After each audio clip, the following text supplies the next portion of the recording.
Mr. Shriver, you're certainly knee-deep in pictures and souvenirs all around the walls here. Have you been taking them off the walls for weeks now? Well, as a matter of fact, we have not been taking them off the walls. These pictures and souvenirs have always been on the floor like this. How come? Well, it was to carry out a promise I made to the chairman of the Appropriations Committee in Congress when I first came down here. The chairman said to me, Mr. Shriver, is this organization going to be permanent? And I said, no, Mr. Chairman, it's not going to be permanent. At any time I'll be able to get out, we'll be able to close up the whole thing on 24 hours notice. So I've kept these pictures on the floor so I could just scoop them up and walk out without even damaging the walls. Well, now, you're going to scoop them up and walk out, but the organization is going to continue. It certainly is going to continue because I think the Peace Corps has established a place for itself in American life. Well, now, a great many of the things in this office are personal souvenirs, obviously. How do you come by them all, and which are your favorites?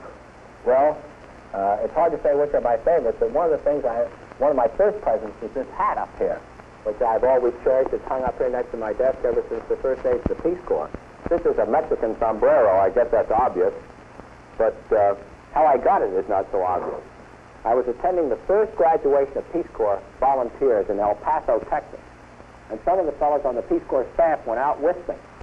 Instead of listening to my speech, I'd say that's typical, they never listen to my speeches, they went across the border to Juarez and bought this bull whip and this hat. And they said it was symbolic of the way I was treating them at headquarters, whipping them with this big bull whip. It doesn't look very used. Well, it's not, obviously. It was too good to use. And I've kept it right up there hanging on the wall ever since the early days of the Peace Corps. Now it goes with you? Now it goes with me. I'm sure my successor doesn't want this. How about some of the other souvenirs? Well, there are a number here that I like very much. This one, I think, is rather interesting. It comes from West Africa, from a country called Gabon. That's the country where Albert Schweitzer worked for so many years. And this is a chief of a tribe. It's called a palaver stick. And he uses it to bring silence at a meeting of the tribal head men. What he does is he sits at the head of the table and he bangs like that on the table. And then you can hear these beads making a little bit of noise. And when they stop falling down through the stick and they're quiet, then at the same time, all the people at the meeting are supposed to be quiet. Has it worked for you? Well, I tried it here, but it wouldn't shut the Peace Corps staff up. It didn't work here, but it's I thought an interesting thing. Here's a cane, an ebony cane from northern Nigeria. I got this in a city there, the capital of northern Nigeria, called Kaduna. And it was there that I met the famous Sargent Shriver.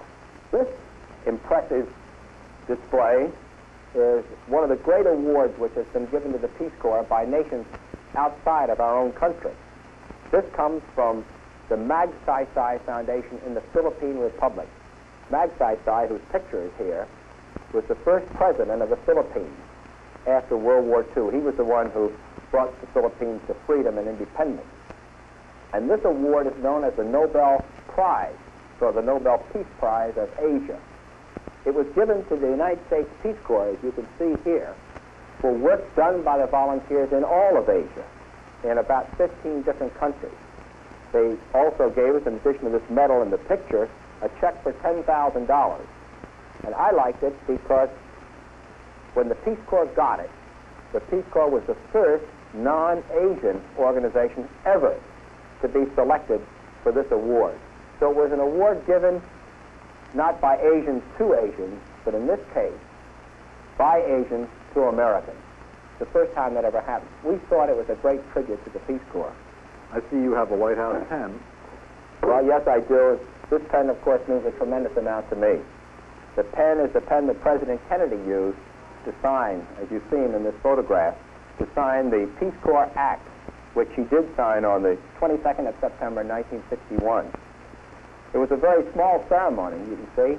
I imagine that there are not more than 10, maybe a dozen such pens in the world. And of course, to me, it's a great thing to have, and the President autographed it up here for me. Are all your souvenirs official, or some of them more private? Well, this one is hardly either private or official, but it means a great deal to me. This is a letter sent to me by the parents of the first Peace Corps volunteer to die while in Peace Corps service abroad.